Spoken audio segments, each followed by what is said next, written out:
Hello दोस्तों, मैं सचिन अरोड़ा एक बार फिर से आप सभी लोगों का स्वागत करता हूं अरोड़ा एजुकेटर के इस ऑफिशियल प्लेटफॉर्म पे। So I hope you all are doing great. आप सब बहुत बढ़िया होंगे। आज के इस सेशन में हम लोग बात करेंगे Rajasthan computer teacher mock test day 4 पर। किस तरीके के एग्जाम में क्वेश्चन पूछे जाएंगे, मुझे पूरा विश्वास है कि आपको इसका एक आइडिया लग रहा होगा। ये क्वेश्चन कैसे फ्रेम आउट किए गए हैं, आप लोग ये भी जानने की कोशिश कर रहे होंगे, क्योंकि मैं हर एक सेशन में बोलता हूं कि क्वेश्चन यहीं से ही एग्जाम में आएगा। तो ऐसा कैसे है? देखिए, ऑल ओवर इंडिया जितने भी कंप्यूटर टीचर के एग्जाम्स होते हैं, उन सभी का कलेक्शन हमारे पास में है। और उन्हीं के बेसिस पर जो बहुत ज्यादा क्वेश्चंस पूछे जाते हैं, वही हमने यहां पर फ्रेम आउट किए हैं। या फिर ये जो बैच हमने क्रिएट किया है राजस्थान कंप्यूटर इंस्ट्रक्टर का, ये भी इसी बेसिस पर ही क्रिएट किया है कि जितने भी प्रीवियस ईयर कंप्यूटर टीचर के जो एग्जाम्स हुए हैं, उनके क्वेश्चंस को कंपाइल किया जाए। क्योंकि जो आपका सिलेबस है, वही सिलेबस रहता है कंप्यूटर टीचर का। बस सबसे बड़ी बात यह है कि कितने अच्छे से यहां पर आप लोग फोकस होके टॉपिक्स को तैयार करते हैं, उनके एमसीक्यूज को सॉल्व करने की कोशिश करते हैं। देखिए, दोनों की वैल्यू अपनी जगह पर है। आपको कॉन्सेप्ट भी मालूम होना चाहिए और एमसीक्यूज भी पता होना चाहिए। क्योंकि कभी कभी कॉन्सेप्ट आता है लेकिन एमसीक्यूज में कंफ्यूज हो जाते हैं। तो इसलिए जितने भी कॉम्पिटिटिव लेवल एग्जाम्स होते हैं, यहां पर आपकी कोशिश होनी चाहिए कि पहले तो कॉन्सेप्ट को अच्छा करें और फिर हर एक टॉपिक के मैक्सिमम एमसीक्यूज की प्रैक्टिस करें। और इसी को ध्यान में रखते हुए ये मॉक टेस्ट हम आपको करवा रहे हैं। और इवन ये जो राजस्थान कंप्यूटर इंस्ट्रक्टर का जो बैच है, ये भी इसी को देखते हुए यहाँ पर चलाया गया। अगर आप में से कोई भी कैंडिडेट इस बैच से कनेक्ट होना चाहता है, बहुत आसानी से आप इसको कवर अप कर सकते हैं एग्जाम तक। अरोड़ा एजुकेटर ऐप को इंस्टॉल करिएगा और यहाँ पर आपको राजस्थान कंप्यूटर इंस्ट्रक्टर या टीचर का जो बैच है, वो आपको मिल जाएगा। पीडीएफ है, वीडियोस हैं, मॉक टेस्ट हैं, बहुत सारे क्वेश्चंस हैं प्रैक्टिस करने के लिए। और ये भी गारंटी है कि एग्जाम में इसके बाहर कोई भी क्वेश्चन फ्रेम आउट नहीं होगा। साथ ही साथ आप इस मॉक टेस्ट से भी बहुत अच्छे से कनेक्ट रहिएगा, क्योंकि ये जो मॉक टेस्ट की सीरीज चल रही है यूट्यूब पर, ये भी काफी इंपॉर्टेंट क्वेश्चंस हैं। और एग्जाम में यहाँ से भी काफी सारे क्वेश्चंस देखने को मिलेंगे। कोई भी कंफ्यूजन अगर आपको लगता है बैच के रिगार्डिंग, तो आप व्हाट्सएप करके भी हमसे पूछ सकते हैं। तो चलिए आज के सेशन में देखते हैं best 20 questions. Have a look guys. Previous session में हमने एक क्वेश्चन आपसे पूछा था। ये क्वेश्चन था, what type of a CSS is generally recommended for designing large web pages. यानी बड़े बड़े वेबसाइट्स को डेवलप करने के लिए जो सीएसएस मॉडल है, जो सीएसएस टाइप है, वो कौन सा यूज होता है? ऑप्शन है inline, internal, external, all of these या फिर नन ऑफ दीज। इसका करेक्ट आंसर आप लोगों ने बिल्कुल सही दिया है, दैट इज एक्सटर्नल सीएसएस। हम लोग जानते हैं कि एक्सटर्नल सीएसएस क्या होता है। इस केस में एक अलग से एचटीएमएल यानी सीएसएस फाइल को हम तैयार करते हैं। और ये जो सेपरेट फाइल होती है, इसमें अगर हम कोई भी चेंज करते हैं, तो वो पूरी वेबसाइट पर रिफ्लेक्ट हो जाता है। तो इससे कोई भी चेंज कर पाना वेबसाइट के लुक एंड फील में बहुत आसान हो जाता है। और कोई भी इस चेंज को कर पाता है, क्योंकि एक अलग फाइल है, उसमें अगर हम चेंजेस करेंगे तो पूरी वेबसाइट में रिफ्लेक्ट होगा। इसी को बोलते हैं एक्सटर्नल सीएसएस का कॉन्सेप्ट। Next question guys. आज के सेशन का पहला क्वेश्चन ये रहा आपके स्क्रीन के सामने। बताइए इसका करेक्ट आंसर क्या होगा? Keyloggers are a form of. Keyloggers क्या होते हैं? Trojan, spyware, shoulder surfing, social engineering या फिर all of these. Keyloggers होता क्या है? जब भी हम अपने कीबोर्ड से कुछ भी टाइप करते हैं, तो वो टाइप किया गया कंटेंट सेव हो जाता है। और उसे हैकर या जो भी उसको हैक करना चाह रहा था, वो उसको ले लेता है और उसको पता चल जाता है कि हमने कीबोर्ड से क्या टाइप किया है। तो ये एक तरीके से एक स्पाईवेयर है, जो निगरानी रख रहा है हमारे द्वारा टाइप किए गए कंटेंट पर। अब सपोज करिए कि अगर हमने यूजर नेम और पासवर्ड अपने कीबोर्ड से टाइप किया, तो वो यूजर नेम और पासवर्ड किसके पास पहुंच गया? हैकर के पास। तो इसीलिए इसी टाइप के जो मैलवेयर होते हैं उसको क्या बोला जाता है, की लॉगर बोला जाता है, जो कि एक तरीके का स्पाईवेयर है। Next question, what is the primary goal of an ethical hacker? बताइए, इथिकल हैकर का जो प्राइमरी गोल है, जो प्राइमरी ऑब्जेक्टिव है, वो क्या होता है? Resolving security vulnerabilities, maintaining access, reconnaissance, activism, या फिर all of these?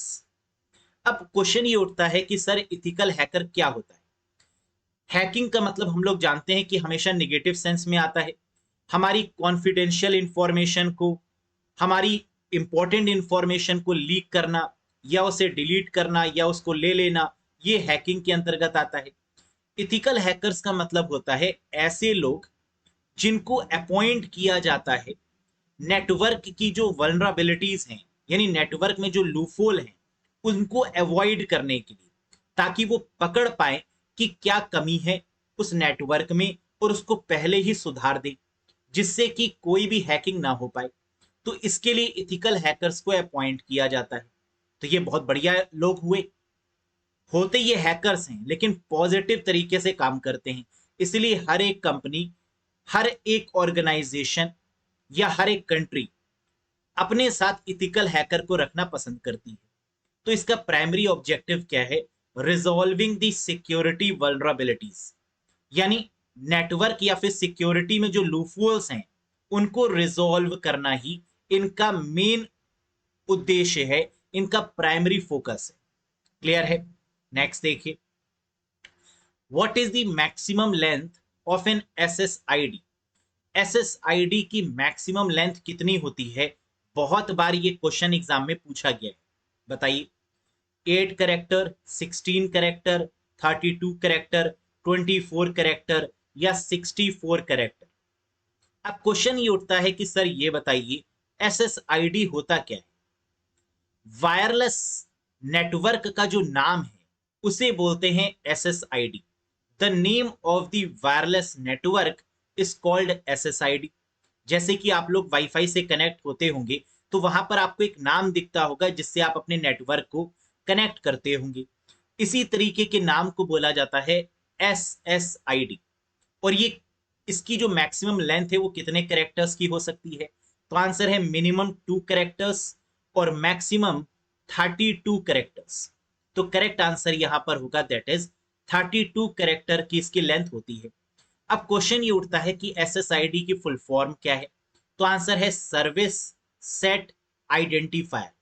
Service set identifier, that is called SSID. और हमने आपको समझाने के लिए लिख भी दिया है, that is the name of the wireless network. Clear है? Very good. Next question, what is the preferred communication method used with system on a botnet? कह रहा है ऐसा कौन सा कम्युनिकेशन मेथड है जिसके थ्रू कम्युनिकेट किया जाता है बॉटनेट में? अब क्वेश्चन ये उठता है कि बॉटनेट क्या होता है? तो आप लोग को पता होना चाहिए, बॉट का मतलब क्या है? रोबोट। और नेट का मतलब क्या है? नेटवर्क। यानी रोबोट नेटवर्क। रोबोट नेटवर्क का मतलब जहां पर ह्यूमन इन्वॉल्वमेंट ना हो, जहां पर कोई भी इंसान ना हो, ऑटोमेटिक काम हो रहा हो, ऐसी कम्युनिकेशन को रोबोट नेटवर्क या बॉटनेट बोला जाता है। अब ऐसी नेटवर्क में जो कम्युनिकेशन है वो कैसे होती है? ईमेल के थ्रू, आईसीएमपी के थ्रू, आईआरसी के थ्रू, टीएफटीपी, या फिर ऑल ऑफ दीज? तो एक एक करके देखते हैं। ईमेल, ईमेल में तो ह्यूमन इन्वॉल्व होता ही होता है, सेंडर भी होगा और रिसीवर भी होगा, यानी ईमेल आपका बॉटनेट का एग्जाम्पल नहीं हुआ। ICMP, internet control message protocol, इसका इस्तेमाल वीपीएन जैसे नेटवर्क में किया जाता है जहां पर सेंडर और रिसीवर दोनों होता है और यहां पर भी ऑटोमेटिक काम नहीं होता। आईआरसी, बिल्कुल ये आपका करेक्ट आंसर होगा, जिसे बोला जाता है इंटरनेट रिले चैट। ये है आपके बॉटनेट का परफेक्ट एग्जांपल। अब ये आईआरसी होता क्या है? कई बार आपने वेबसाइट्स में देखा होगा, जब आप चैटिंग करते हैं तो वहां पर एक हेल्प डेस्क दिया होता है। जैसे ही आप हेल्प डेस्क पर जाकर चैट करते हैं, कुछ भी लिखते हैं, तो कई बार तो सामने कोई पर्सन बैठा होता है, लेकिन कई बार अपने आप रिप्लाई आता है उसका बिना किसी पर्सन के, यानी वहां पर बैकएंड पर ऐसी कोडिंग की जाती है, ऐसे बॉटनेट्स का यूज किया जाता है जो आपके द्वारा पूछे गए क्वेश्चन का रिप्लाई खुद कर दे। These are called as botnets or you can say internet relay chat platform। समझ में आया? TFTP क्या है? ट्राइवियल फाइल ट्रांसफर प्रोटोकॉल है ये एक ऐसी प्रोटोकॉल है जिसका इस्तेमाल अगेन एक सिक्योरिटी के पॉइंट ऑफ व्यू से किया जाता है, या इसको टनलिंग प्रोटोकॉल के नाम से भी जानते हैं। टनलिंग प्रोटोकॉल का मतलब ये होता है कि ऐसी सिक्योर्ड प्रोटोकॉल जिसमें से डेटा को बहुत सिक्योर फॉर्मेट में पास किया जा रहा है, दैट इज कॉल्ड टीएफटीपी। तो यहां पर करेक्ट आंसर क्या होगा? आईआरसी होगा। Next question guys, ethical hacking is also known as, ethical hacking को किस नाम से जाना जाता है? White hat hacking, penetration testing, both white hat hacking and penetration testing, black hat hacking, या फिर नन ऑफ द अबव। अभी हम लोगों ने इथिकल हैकिंग के बारे में जाना कि एक ऐसी हैकिंग जो पॉजिटिव वे में की जा रही है, ये पता करने के लिए कि नेटवर्क में कौन सी एरर है जिससे कि हमारे सिस्टम हैक हो सकते हैं, और उस एरर को रिजॉल्व करना ही एक तरीके से इथिकल हैकिंग है। तो अपनी सुरक्षा में चलाई हुई गोली अपराध नहीं होती, सेल्फ डिफेंस होता है। तो एक तरीके से इथिकल हैकिंग क्या है? सेल्फ डिफेंस है, राइट? तो ये व्हाइट हैट हैकिंग है, और दूसरा इसको पेनिट्रेशन टेस्टिंग भी कहते हैं। तो आंसर यहां पर बनेगा both white hat hacking and penetration testing. देखिए पेनिट्रेशन टेस्टिंग क्या होता है? अगर हमें नेटवर्क में ये जानना है कि कोई एरर है तो हम उसके लिए कोई टेस्ट करेंगे, हम ये टेस्ट करके देखेंगे, हम उसको हैक करके देखेंगे। अगर वो नेटवर्क हैक हो गया तो हम समझ जाएंगे कि इसमें कोई ना कोई कमी है, और इसी को बोला जाता है पेनिट्रेशन टेस्टिंग, और इसी को बोलते हैं white hat hacking. Next question guys, tools used by ethical hackers are, ethical hackers के द्वारा जो टूल्स यूज किए जाते हैं वो कौन से हैं जिसके थ्रू इथिकल हैकिंग की जाती है? Nmap, Metasploit, air cracking, all of these, या नन ऑफ दीज। सोचिए क्या होगा इसका करेक्ट आंसर? बिल्कुल सही, इसका करेक्ट आंसर बनेगा ऑल ऑफ दीज, यानी ये सभी टूल आपके इथिकल हैकर्स के द्वारा इस्तेमाल किए जाते हैं। एनमैप क्या है? नेटवर्क मैप इसको बोला जाता है, जहां पर नेटवर्क की मैपिंग की जाती है एनमैप के थ्रू, और देखा जाता है कि नेटवर्क में किस तरीके से हैकिंग को, कौन कौन सी पॉसिबिलिटीज बनती हैं जिनके थ्रू हम एक सिस्टम को हैक कर सकते हैं। तो ये कहा जाता है नेटवर्क मैपिंग। फिर है मेटास्प्लॉइट। मेटास्प्लॉइट एक प्लेटफॉर्म है जहां पर हम कोडिंग करते हैं, जो मेन कोडिंग होती है हमारी वो कहां पर होती है? मेटास्प्लॉइट प्लेटफॉर्म पर होती है।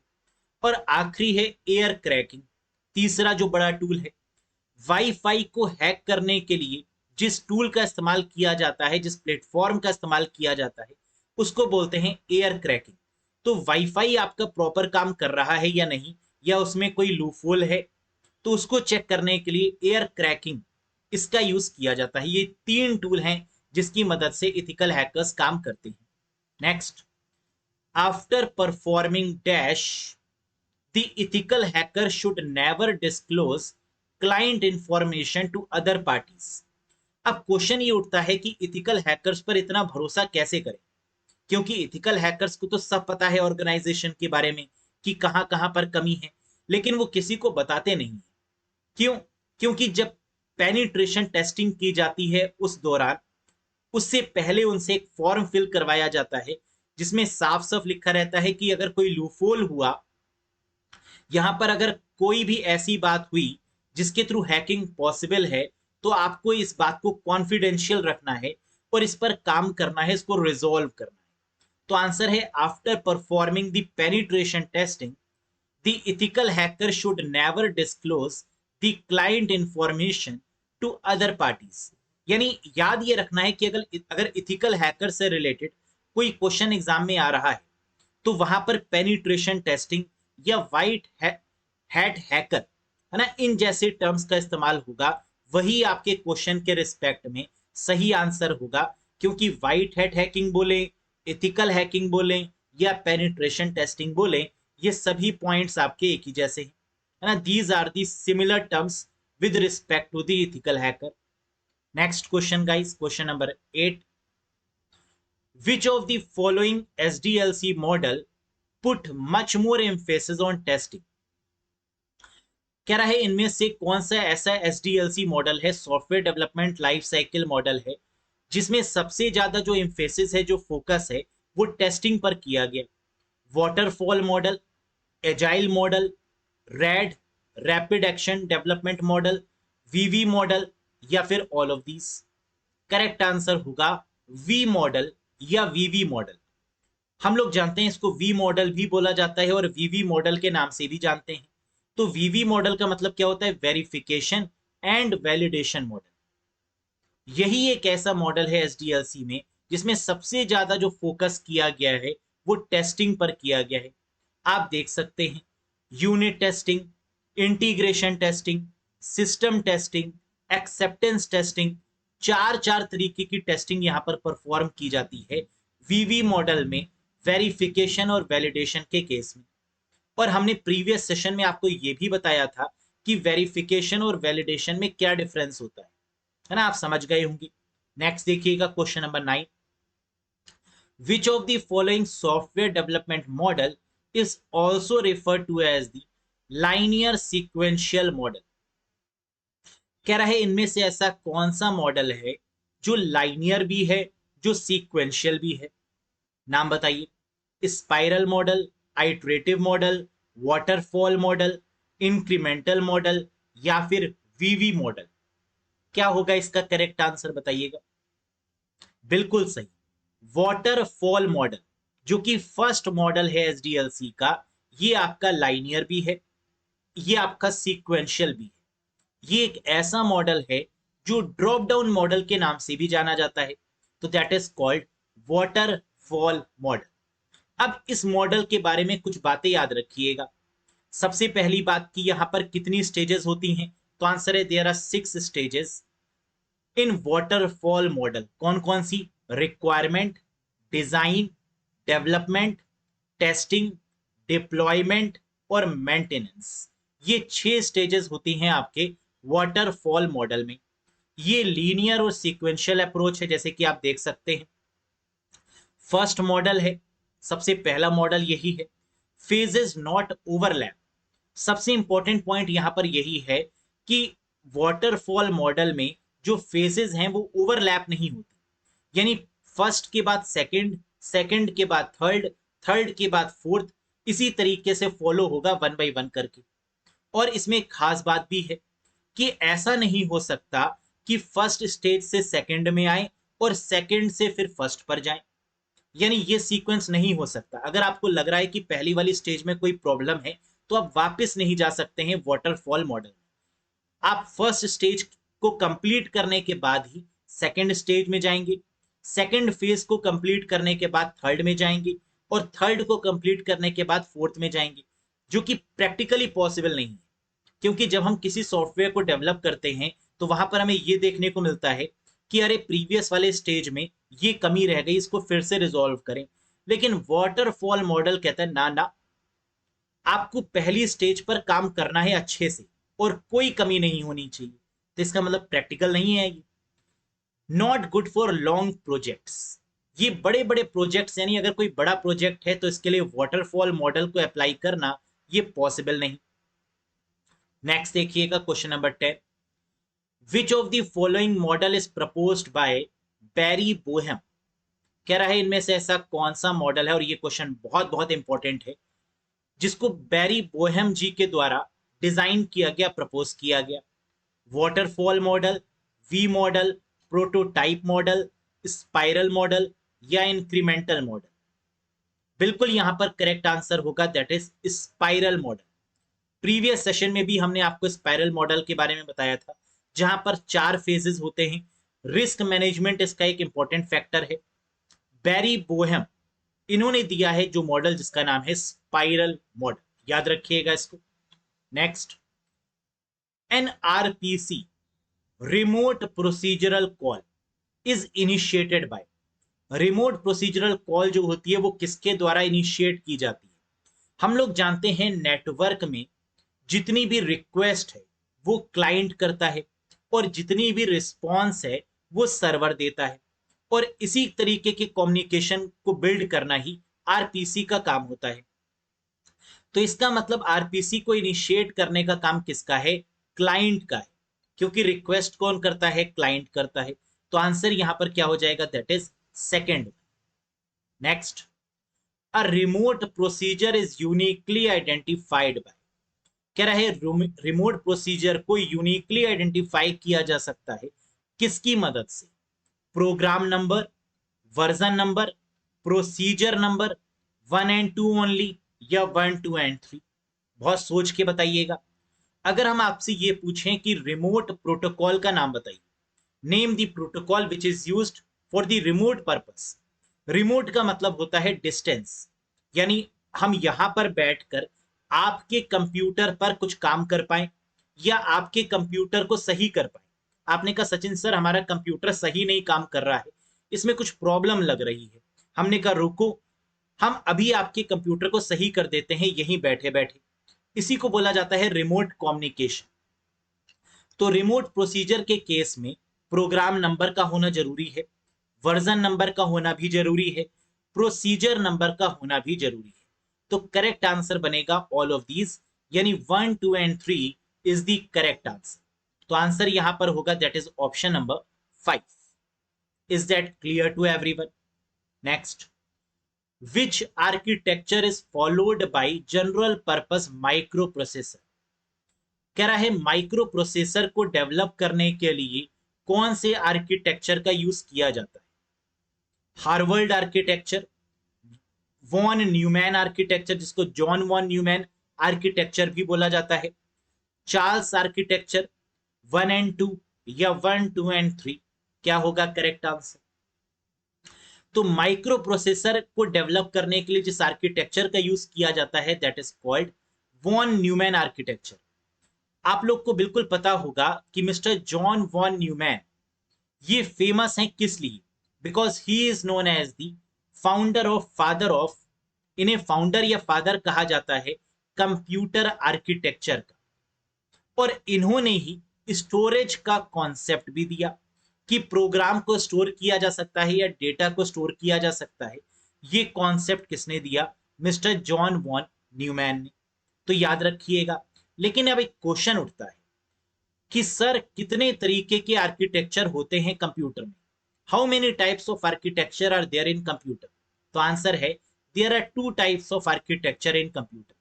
पहला है हार्वर्ड आर्किटेक्चर, दूसरा है जॉन वन न्यूमैन आर्किटेक्चर। तो जो लेटेस्ट आर्किटेक्चर है जिसके थ्रू माइक्रो प्रोसेसर डेवलप किया जाता है वो आपका von Neumann architecture. Next, the basic principle of the von Neumann computer is, और आप लोग के सिलेबस में भी जो आर्किटेक्चर है वो कौन सा है? वॉन न्यूमैन आर्किटेक्चर है। तो इसका मतलब जो क्वेश्चन बनेगा वो ज्यादातर यहीं से बनेगा। तो अब आपको बताना है कि जो बेसिक प्रिंसिपल है वॉन न्यूमैन कंप्यूटर का वो क्या है? Storing program and data in separate memory, using pipelining concept, storing program and data in same memory, using large number of registers, या फिर ऑल ऑफ दिस। बिल्कुल यहां पर हम लोग एक बात तो जानते हैं कि जॉन वन न्यूमैन ने जो कॉन्सेप्ट दिया है वो स्टोरेज का दिया है। इसका मतलब आंसर या तो फर्स्ट सही होगा या थर्ड सही होगा। क्लियर है? आंसर यहां पर आपका थर्ड वैलिड बनेगा। क्यों? क्योंकि storing program and data in same memory, एक ही मेमोरी में किस तरीके से प्रोग्राम और डेटा को सेव किया जाए, यही कॉन्सेप्ट दिया है जॉन वन न्यूमैन ने। जबकि हार्वर्ड आर्किटेक्चर में सेपरेट मेमोरी का कॉन्सेप्ट दिया गया है। तो इसका मतलब जब सेम मेमोरी की बात हो रही होगी तो आंसर क्या होगा? Von Neumann computer architecture. Next, which one of the following is the correct extension of the Python file? Python file का जो करेक्ट एक्सटेंशन है वो क्या है? .py, .python, .p, .pith, dot, या फिर नन ऑफ दीज? बिल्कुल सही। जो पाइथन की जो फाइल्स हैं उनको हम सेव करते हैं .py एक्सटेंशन के साथ में, तो करेक्ट आंसर यहां पर होगा .py। Next, which of the following high level language support the concept of class and object. हम लोग जानते हैं कि थर्ड जनरेशन लैंग्वेज को हाई लेवल लैंग्वेज के नाम से जानते हैं, जहां पर C++, जावा, कोबोल, फॉरट्रैन, ये सब हमारी हाई लेवल लैंग्वेजेस हैं जिनके थ्रू हम लोग सॉफ्टवेयर को डेवलप करते हैं।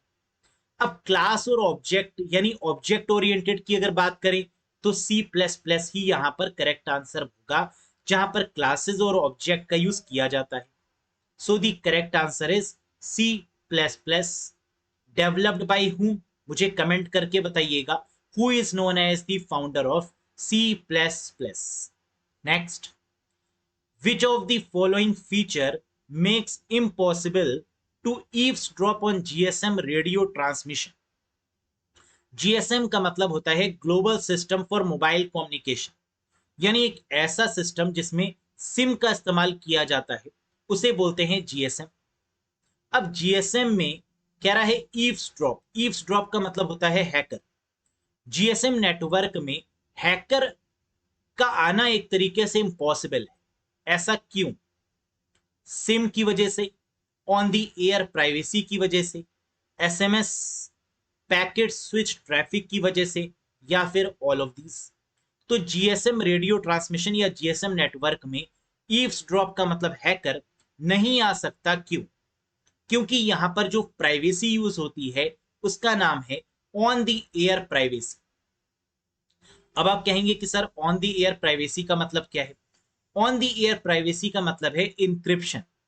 यहां पर जब डेटा को सेंड किया जाता है नेटवर्क पे, रेडियो ट्रांसमिशन पे, टावर पे, तो वो डेटा इंक्रिप्ट करके भेजा जाता है, और इस तरीके की प्राइवेसी को बोला जाता है on the air privacy.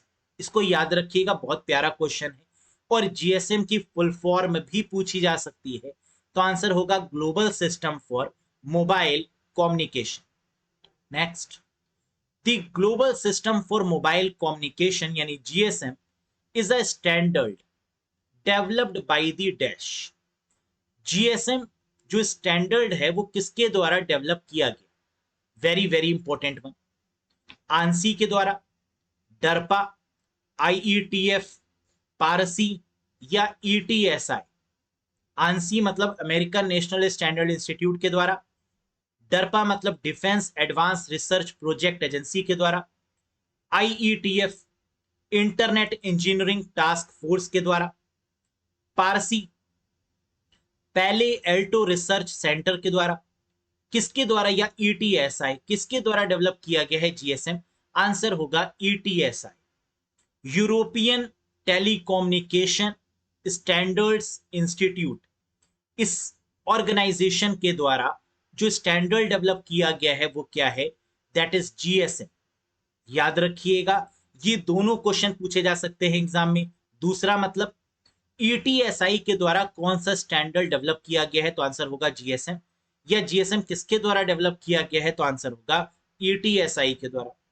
Next question guys, GSM is an example of, again बहुत प्यारा क्वेश्चन है, TDMA cellular system, FDMA cellular system, CDMA cellular system, SDMA cellular system, या फिर ऑल ऑफ दीज। GSM किस तरीके का सिस्टम है? तो ये टाइम बेसिस पर काम करने वाला सिस्टम है, यानी time division multiple access type का सिस्टम है। तो आंसर क्या होगा? GSM is a TDMA, time division multiple access, है ना। इसको याद रखिएगा, बहुत प्यारा question. Next and the last question guys, what does a block in a blockchain have? Blockchain में ब्लॉक का मतलब क्या होता है? तो सबसे पहले आप ये जानने की कोशिश कर रहे होंगे कि ये ब्लॉकचेन होता क्या है। बहुत ही सिंपल वर्ड्स में अगर हम आपको समझाने की कोशिश करें तो ब्लॉकचेन एक तरीके का डेटाबेस है, एक ऐसा डेटाबेस जहां पर वर्चुअल करेंसी या डिजिटल करेंसी को रखा जाता है, या डिजिटल करेंसी के होने वाले जो ट्रांजैक्शंस हैं, जो आदान प्रदान है, जो हम डिजिटल करेंसी के थ्रू करते हैं, इसको मेंटेन करने के लिए ब्लॉकचेन का यूज किया जाता है। तो आजकल आप जानते हैं डिजिटल करेंसी का ही टाइम है, जहां पर हम लोग क्रिप्टो करेंसी की बात करते हैं, जो कि डिसेंट्रलाइज्ड मोड पे काम करती है, बिटकॉइन है ना। तो ऐसी चीजों को मेंटेन करने के लिए ही ब्लॉकचेन टेक्नोलॉजी का यूज किया जाता है, जो कि एक तरीके का डेटाबेस है। समझ में आ गई बात। अब यहां पर क्वेश्चन क्या पूछ रहा है, what does a block in a blockchain have. Blockchain में ब्लॉक का मतलब क्या होता है? Header and digital ledger, bitcoin and inputs, transaction and bitcoin, header and transaction, या नन ऑफ दीज। तो आंसर होगा यहां पर हेडर एंड ट्रांजैक्शन। हेडर यानी जहां पर चीजें रिकॉर्ड हो, और ट्रांजैक्शन मतलब उसके ट्रांजैक्शन का रिकॉर्ड जहां पर मेंटेन हो रहा है, दैट इज कॉल्ड ब्लॉकचेन। तो याद रखिएगा, ब्लॉकचेन में ब्लॉक का मतलब है हेडर एंड ट्रांजैक्शन। क्लियर है, याद रहेगा आपको।